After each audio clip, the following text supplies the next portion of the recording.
നമസ്കാരം. ഒരുപിടി കുഞ്ഞൻ വാർത്തകളിലേക്ക് സ്വാഗതം. ജനനി തന്നെ കല്ലൻ കാലനായി മാറി. എറണാകുളം മൂഴിക്കുളത്ത് 3 വയസ്സുകാരി കല്യാണിയെ പൂഴിയിൽ എറിഞ്ഞുകൊന്ന സംഭവത്തിൽ അമ്മയ്ക്കെതിരെ കൊലക്കുറ്റം ചുമത്തും. എറണാകുളം റൂറൽ പോലീസിന്റേതാണ് തീരുമാനം. അമ്മ സന്ധ്യ ഇപ്പോൾ ചെമ്മനാട് പോലീസിന്റെ കസ്റ്റഡിയിലാണ്. ഇവരുടെ അറസ്റ്റ് ഉടൻ രേഖപ്പെടുത്തും. കുഞ്ഞിനെ പൂഴിയിൽ എറിയാൻ ഉണ്ടായ സാഹചര്യം പോലീസ് പരിശോധിക്കുകയാണ്. അമ്മ സന്ധ്യയും ഭർത്താവിന്റെ കുടുംബവുമായുള്ള പ്രശ്നങ്ങളും പോലീസ് പരിശോധിക്കുന്നുണ്ട്. ഇന്നലെ കാണാതായ കുട്ടിയുടെ മൃതദേഹം പുലർച്ചെ 3 മണിയോടെയാണ് ചാലക്കുടി പുഴയിൽ നിന്നും കണ്ടെത്തിയത്. മൂഴിക്കുളം പാലത്തിൽ നിന്നും കുഞ്ഞിനെ താൻ പുഴയിലേക്ക് എറിഞ്ഞതായി അമ്മ സന്ധ്യ മൊഴി നൽകിയിട്ടുണ്ട്. ബസ്സിന് സൈഡ് നൽകിയില്ല, ബൈക്കുമായി വന്ന് വട്ടം വെച്ച് ബസ് ജീവനക്കാരെ ആക്രമിച്ച് കൊലപ്പെടുത്താൻ ശ്രമം.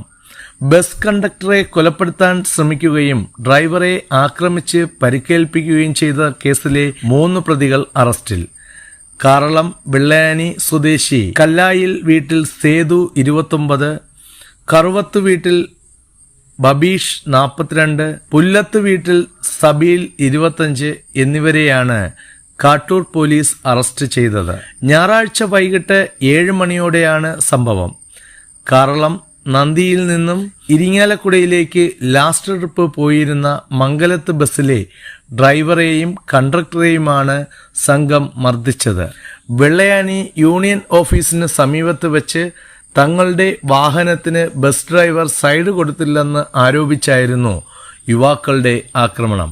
അക്രമികളുടെ മർദ്ദനത്തിന് ഇരയായത് പ്ലാശ്ശേരി വീട്ടിൽ റനീത് 42, ഉറവന്തുരുത്തി വീട്ടിൽ വിനോദ് 48 എന്നിവർക്കാണ് പരിക്കേറ്റത്. ബസിന്റെ ചില്ല് കല്ലെറിഞ്ഞ് തകർക്കുകയും ചെയ്തു. തുടർന്ന് ബസ് ഉടമ നൽകിയ പരാതിയിലാണ് കാട്ടൂർ പോലീസ് പ്രതികൾക്കെതിരെ കേസ് രജിസ്റ്റർ ചെയ്തത്.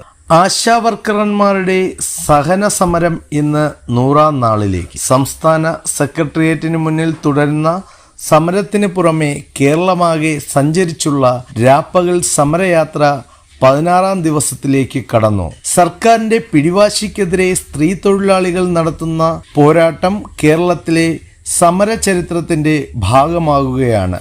സർക്കാർ ആഘോഷത്തോടെ 5ാം വർഷത്തിലേക്ക് കടക്കുന്ന ദിവസമാണ് ആശമാരുടെ അസാധാരണ സമരം 100ാം നാൾ പിന്നിടുന്നത്.